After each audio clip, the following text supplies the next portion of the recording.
Hey YouTube, what's going on? It's Eric6554 here.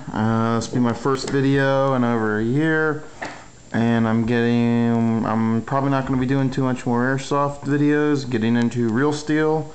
And this is a review of my Norinco 213 9mm. Also, it is a Tokarev TT-33 copy, but in 9mm, and this is on a 7.62 by 25 frame. First off, we're going to safety check the weapon. Nothing in the magazine. Nothing in that magazine. Nothing in the chamber. Going to drop the slide. Point in the safe direction. Dry fire. Gun is safe.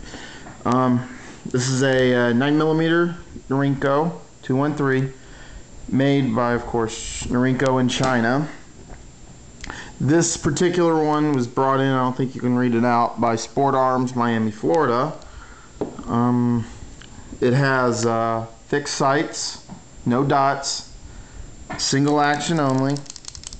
You have to cock the hammer must be back to fire. It does have a safety, but I removed it.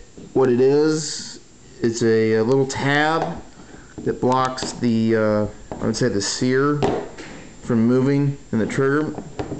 Problem is with it, when I fire it with the safety, because I am right-handed, on recoil, because let me show you.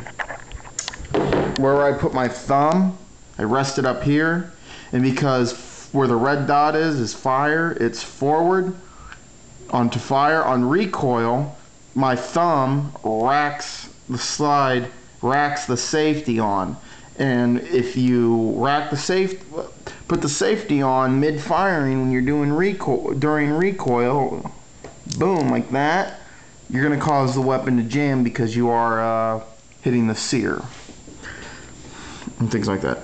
Once I removed the safety, the gun has been 100% reliable. I'm not going to do a takedown on it because there's a million takedown videos for the Norinco, for Tokarevs, and it's the same thing. The only difference is because this is a 9mm on a 7.62 frame, it has a spacer right there which allows you to use 9mm magazines.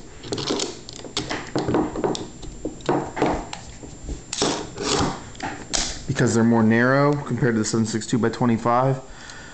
This is a 7.62 25 frame, so in theory, if you want to shoot 7.62 25 through it, you take that piece out, replace the barrel and magazine. Let's get to the trigger pull. It has a very light trigger pull. I don't have a scale or anything to test it, but it's a pretty nice trigger pull. It's a nice trigger pull. It's not too heavy of a pull. The sights are fixed. You cannot adjust them for windage or elevation. This is a service pistol from, I believe, from designed in the 30s or 40s. So at that time, you had low profile sights and not adjustable because this is made for combat. Has a lanyard ring on the frame.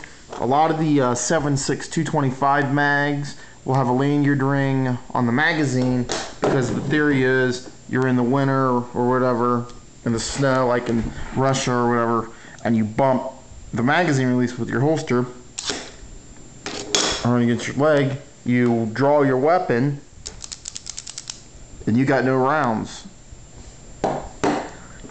So they put it on the magazine. And in theory, you may not lose the pistol because it's on a leg rig. Yes, I would say it's easier to lose your pistol than on a hip. Plus, the holsters at the time, they were belt flap that covered the whole gun. Because of that, you didn't have to worry about losing your whole pistol as much. I'm trying to think what else I want to say about it. It's got ABS or grips. Tokarev grips are known to crack. They're not the thickest plastic, but grips are pretty cheap. That's the front end. What else do I want to say? The ergonomics, pretty well. I'm right-handed, but I can actuate everything I need with my left hand. The problem is my camera is in my right hand, but I'll put it in my right hand. The grip angle may not be comfortable for a lot of people.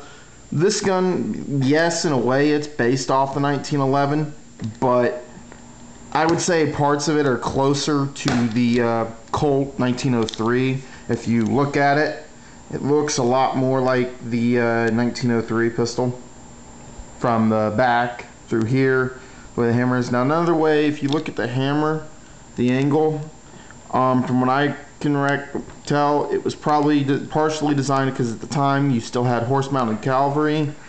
The hammer may have been used the way that to cock it on your heel of your boot.